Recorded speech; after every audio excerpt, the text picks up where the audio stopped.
Okay, so that time as we were splicing into the black wire here, the sheathing came off just fine, didn't end up cutting through the wire.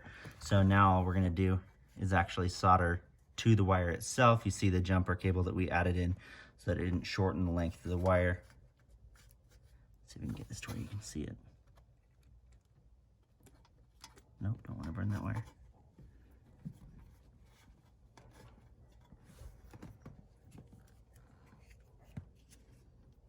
Never done this as a lefty. We'll see how it goes. So when you're soldering, you want to make sure you're heating up the wire first. Come to it as some temp gets into the wire. You'll just tap it and you'll see there's enough heat there.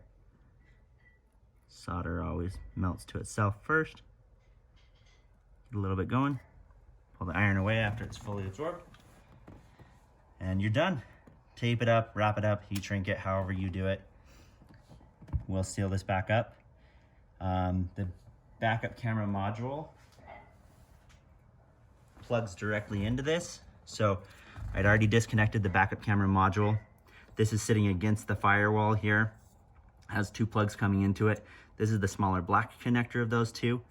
As you can see, because we're soldering directly into the wiring going into it, that's gonna plug straight back in with no problem. But if you wanna revert to factory and not use an aftermarket head unit, this will still allow you to use the factory backup camera once again without having to even come back in to revert something back to the original settings.